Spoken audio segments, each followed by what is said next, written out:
Hoje nós vamos gravar uma classe de palavras fundamental, que é a classe dos pronomes. Eu costumo dizer que pronome é a classe de palavras mais difícil do português. Primeiro, porque ela não tem uma significação pronta. Segundo alguns gramáticos, nós temos aí uma nomenclatura que não cai muito em prova, mas que é interessante da gente saber. Pronome se encaixaria numa classe de palavras que seria considerado deítico. Deítico tem a ver com classe de palavras vazia de significação. Como assim? Quando eu falo o aluno, aluno é um substantivo, é uma classe que traz um conceito, que tem uma informação, e quando eu falo a palavra para vocês, vem à sua cabeça a imagem de um aluno. Da mesma forma, quando eu falo mar, todo mundo imagina um mar, todo mundo tem um conceito a respeito de mar. Agora, quando eu digo ele vai depender do contexto. Ele é uma palavra que dentro de um contexto vai ter uma significação que pode ser cachorro, pode ser mar, pode ser sorvete, pode ser aluno, depende do texto. É aí que está o charme do pronome. Pronome deve ser cobrado em todas as provas, porque ele ali, o aluno, para interpretar, para saber usar o pronome, ele tem que avaliar o pronome dentro de um contexto, dentro de uma situação de uso. No inicinho aqui do nosso curso, eu havia dito para vocês que a tendência moderna das provas era de cobrar a gramática dentro do texto. Está aí a função do pronome. O pronome ele vai ter uma significação dentro de uma situação de uso e cada situação vai determinar um significado, um sentido diferente. Vamos agora ao conceito dessa classe de palavras. O conceito básico, o primeiro conceito, seria palavra que substitui ou acompanha o nome. Só que eu costumo dizer para os meus alunos que esse conceito ele é muito pequeno, ele é muito amplo, ele é muito genérico. Por quê? Se a gente pensar só em substituir ou acompanhar o nome, vocês devem se lembrar que uma classe aí que nós aprendemos era o numeral. E que o numeral ele tinha a função de numerar o substantivo, que é aquele que substitui o substantivo, ou numerar o adjetivo, que é aquele que acompanha o substantivo. Ou seja, ele podia substituir ou acompanhar o substantivo, e ainda assim, ele era numeral e não pronome. O mais importante do pronome, e o que eu queria que vocês levassem para a vida de vocês, é que o pronome, além de substituir ou acompanhar o nome, ele se refere a uma das pessoas do discurso. E aí o interessante é a gente saber que num discurso, numa situação de uso da língua, nós temos aquele locutor, aquele que enuncia, aquele que fala, e nós temos o interlocutor, que é aquele que recebe, é aquele que dentro da comunicação, dentro de um discurso, ele capta a informação dita. Nós temos aquele que enuncia, locutor, o eu, e nós temos aquele que recebe, o interlocutor, o tu. Dentro dessa comunicação, dentro de um discurso, a gente sempre tem aquela primeira pessoa, que é aquele que fala, temos a segunda pessoa, que é aquele com quem se fala, e temos o assunto sobre quem se fala, a respeito de quem se fala, que seria o ele.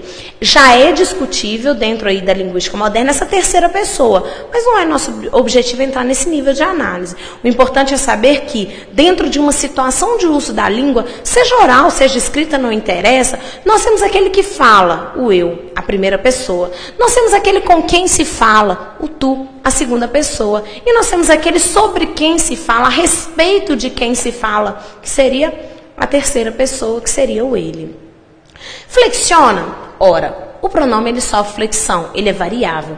Eu estou colocando de uma forma genérica, de uma forma abrangente, porque nós vamos ter que trabalhar a flexão em cada um dos pronomes. Nós vamos ter que saber, por exemplo, que o pronome possessivo varia em gênero, em número. Vamos discutir isso em cada um deles. Mas até então, nós já vamos ter o pronome como uma classe de palavras variável, ou seja, sofre flexão. Função. Ora, nós combinamos que toda classe de palavras nós trabalharíamos o conceito. Se ele flexiona, sofre alteração e a função dela. Embora a gente não esteja na sintaxe ainda, na relação ainda, nós já damos conta de ter uma noção sobre isso aí. Vamos pensar pelo enunciado ali, que eu acabei de trabalhar mais atrás. Eu disse para vocês que o pronome é a palavra que substitui ou acompanha o nome. Ora, as duas funções que o pronome exerce são ou o pronome adjetivo ou o pronome substantivo. O que significa isso? Pronome adjetivo exerce a mesma função de um adjetivo. Acompanhar o nome, acompanhar o substantivo. Pronome substantivo exerce a mesma função de um substantivo. Substituir o substantivo. não é? Estar no lugar do substantivo. Mas vamos aí, vamos discutir, vamos entender isso bonitinho. Vamos começar com a frase, porque nós estamos trabalhando dentro de um universo linguístico. Meu pai saiu muito cedo de casa. Isso é uma frase. Nós combinamos algumas aulas que frase é aquilo que comunica, que tem um fechamento, que tem uma informação. Ora, depois que a gente olha a frase, a gente tem que ver se a nossa frase é verbal, se a nossa frase tem um verbo. Qual que seria o verbo dessa frase? Saiu. Saiu é um verbo de ação, não é? Meu pai aqui realiza a ação de sair. Se ele é um verbo de ação, nós também já sabemos que ele é um verbo importante. Mas vamos parar por aí. Se a gente enunciasse essa frase, se a gente dissesse, fosse falar essa frase em voz alta, essa frase ela teria uma pausa natural. Quer ver? Meu pai saiu muito cedo de casa.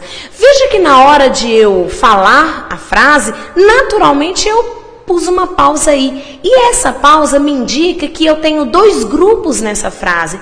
O grupo verbal do grupo não verbal. Eu gosto de falar disso, gente, porque durante muito tempo nós acreditamos que sempre que a gente faz, sempre que a gente respira na hora de falar uma frase, sempre que tem uma pausa dentro de uma frase, a gente coloca uma vírgula. Você lembra lá na 4ª série que a gente aprendeu que respirou, põe a vírgula, respirou, põe a vírgula? Pois é, isso não é sempre verdade, não. Nós vamos aprender lá na frente que a vírgula é um recurso da escrita, da língua escrita.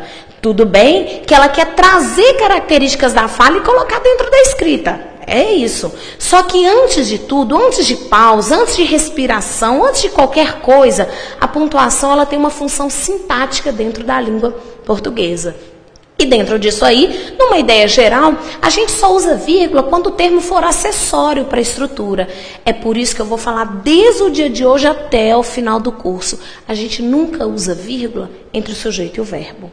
Ainda que haja uma pausa natural na enunciação da frase, a gente não coloca a vírgula. Eu chamei a atenção de vocês só para a gente se lembrar de uma coisa.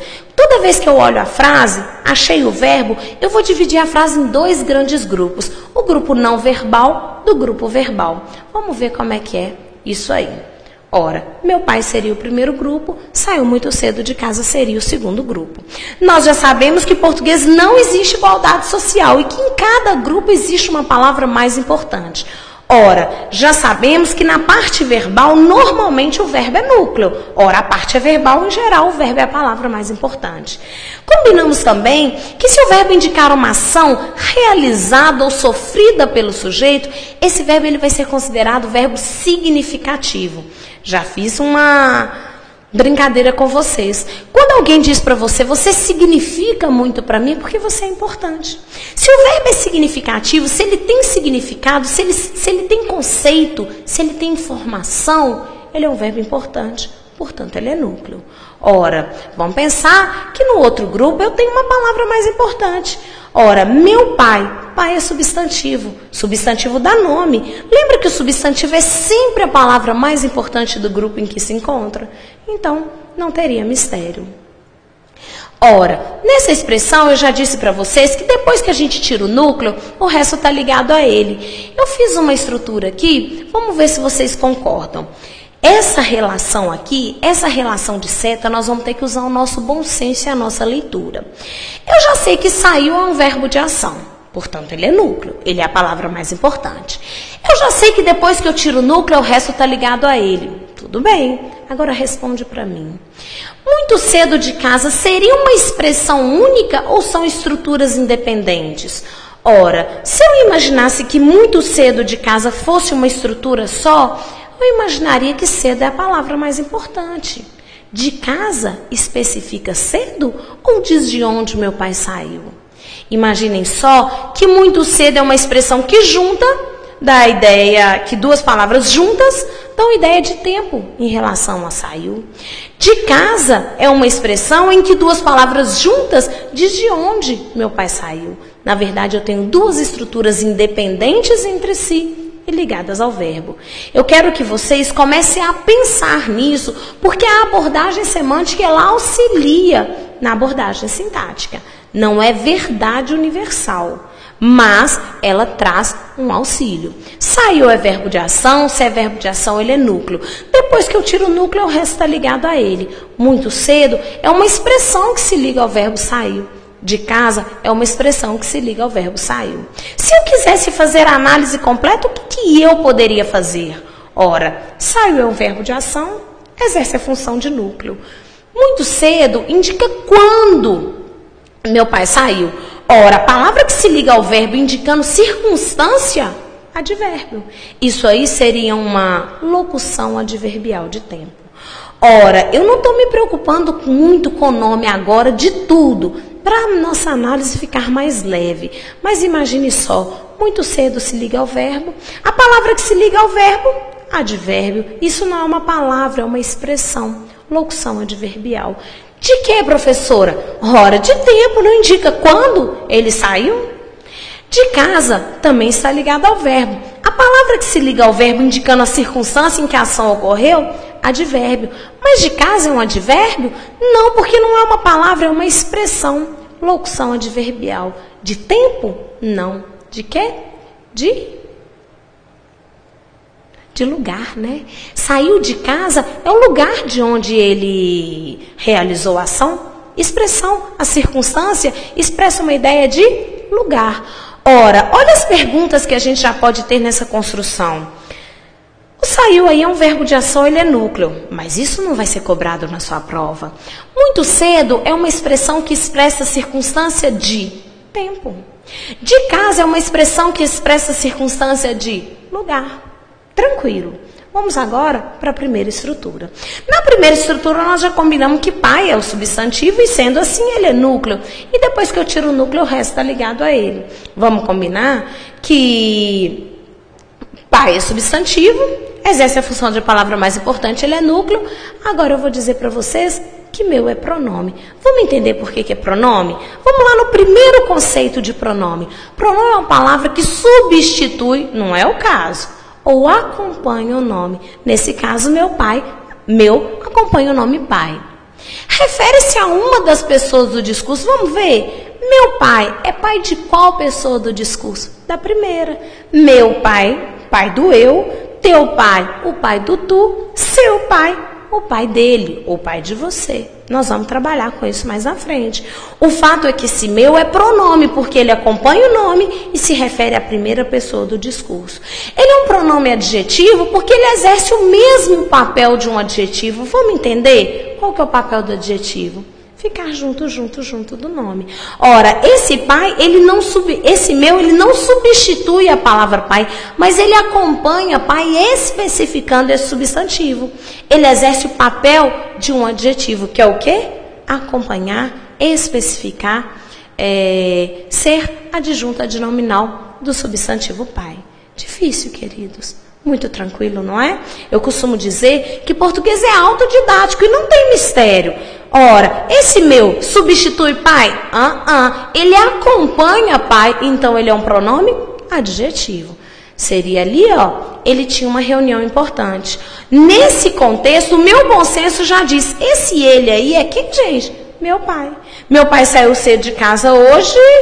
Esse hoje eu inventei, né? Meu pai saiu cedo de casa. Ele tinha uma reunião importante. Esse ele agora, ele acompanha o nome pai ou ele substitui? Vamos entender?